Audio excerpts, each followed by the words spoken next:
जय हिंद दोस्तों। बीते 50 सालों में इंसानों ने स्तनधारियों, पक्षियों, मछलियों और रेप्टाइल्स का 60% सफाया कर दिया है। पृथ्वी पर छठी मास एक्सटिंक्शन यानी सामूहिक विलुप्ति पहली बार किसी प्रजाति यानी होमो सेपियंस यानी मनुष्य की वजह से होने जा रही है। दुनिया भर की लुप्त प्रजातियों की स्टडी करने वाले संगठन world wide fund for nature WWF ने अपनी रिपोर्ट में ये दावा किया है, पृथ्वी पर जीवन कई बार पनपा, फला फूला और फिर भी किसी न किसी वजह से ज्यादातर प्रजातियां खत्म हो गईं। आज दुनिया भर में पर्यावरण को बचाने के लिए कई ऐसे फेस्टिवल मनाए जा रहे हैं, लेकिन फिर भी लोग उन पर ज्यादा ध्यान नहीं देते हैं। आज एक ग्रह के तौर पर पृथ्वी कैसे बनी, उस पर जीवन कैसे पनपा और क्या एक बार फिर पृथ्वी तबाही की तरफ बढ़ रही है और क्या हम मानव ही इस तबाही के लिए जिम्मेदार हैं, जानेंगे हम आज के इस वीडियो में। 4.6 अरब साल पहले सूर्य का जन्म हुआ और फिर अन्य ग्रह बने। ज्यादातर सोलर साइंटिस्ट की थ्योरीज के मुताबिक 4.6 अरब साल पहले सौर मंडल गैस और धूल के बादलों से घिरा हुआ था। इसी दौरान एक तारे के सुपरनोवा विस्फोट के शॉक वेव से ये बादल तेजी से घूमने लगा। इस घूमते बादल को सोलर नेब्यूला कहा गया। तेजी से घूमने के कारण धूल और गैस के बादल एक सेंटर पॉइंट पर इकट्ठा हो गए। सेंटर पर अधिक दबाव होने से हाइड्रोजन एटम ने मिलकर हीलियम बनाना शुरू कर दिया, जिससे भारी मात्रा में ऊर्जा निकलने लगी। इसी ऊर्जा से आग के एक गोले यानी सूर्य का जन्म हुआ। सूर्य के बनने से बादल में मौजूद 99% पदार्थ खत्म हो गया। हालांकि इसके बाद भी गैस और धूल का बादल घूमता रहा और इससे पृथ्वी, बुध जैसे ग्रह के बनने की प्रक्रिया शुरू हुई। शेष पदार्थ अलग अलग इकट्ठा होते रहे।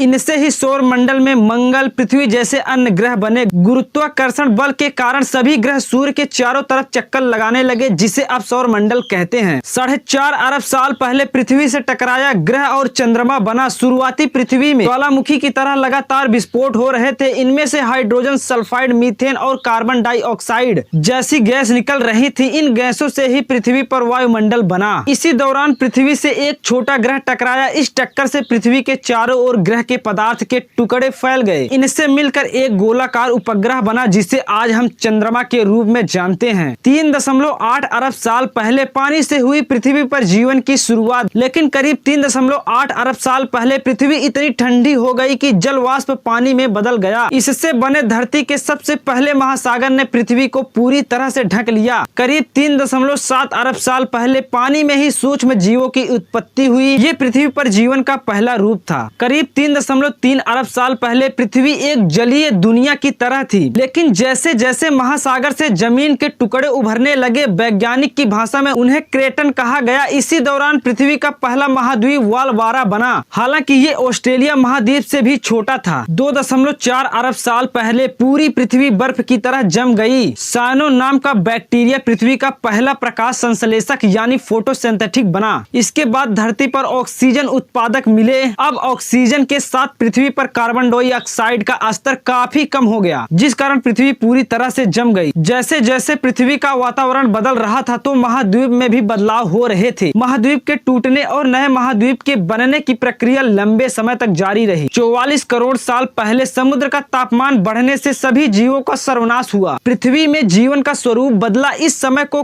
कैम्ब्रियन विस्तार कहा जाता है। इस दौरान के जानवरों के शरीर के अंग रीढ़ की तरह कठोर थे। इनमें एलियन जैसे दिखने वाले ट्राइलोबाइट्स भी थे। जीवन की विविधता बढ़ रही थी कि 44 करोड़ साल पहले अचानक ही पृथ्वी के जलवायु में परिवर्तन आया और समुद्र का तापमान बढ़ गया। पृथ्वी पर पहली बार जीवों का सामूहिक विनाश यानी मास एक्सटिंक्शन देखा गया। इससे जीवन एक बार फिर से लुप्त हो गया। हालांकि इनमें से ही बचे कई जीव रूपों ने पृथ्वी पर मौजूद इकोसिस्टम की नींव रखी। लगभग 42 से 35 करोड़ साल पहले पृथ्वी की मिट्टी से पहले पेड़ निकले और जानवर भी पानी से जमीन पर पहुंचे। 25 करोड़ साल पहले विशाल डायनासोर धरती पर राज करते थे। 25 करोड़ साल पहले पैंजिया पृथ्वी का आखिरी सबसे विशालकाय महाद्वीप था। इसी दौरान पृथ्वी पर ग्रीन हाउस गैसों की भारी मात्रा और तापमान बढ़ने से सभी प्रजातियों का लगभग 90% सफाया हो गया। 24 से 23 करोड़ साल पहले पृथ्वी पर डायनासोर दिखाई दिए, जिन्होंने अगले 15 करोड़ वर्षों तक धरती पर राज किया। 66 लाख साल पहले एक क्षुद्र ग्रह पृथ्वी से टकराया, उसी जगह जहां आज मेक्सिको है। इससे वायुमंडल में इतना बदलाव हुआ कि सूर्य की किरणें धरती तक नहीं पहुंच सकी और जलवायु परिवर्तन से डायनासोर खत्म हो गए। इसके बाद पृथ्वी पर स्तनधारी जानवरों की संख्या बढ़ने लगी। डायनासोर समेत 5 बार धरती से विलुप्त हुई प्रजातियां। 44 करोड़ साल पहले भीषण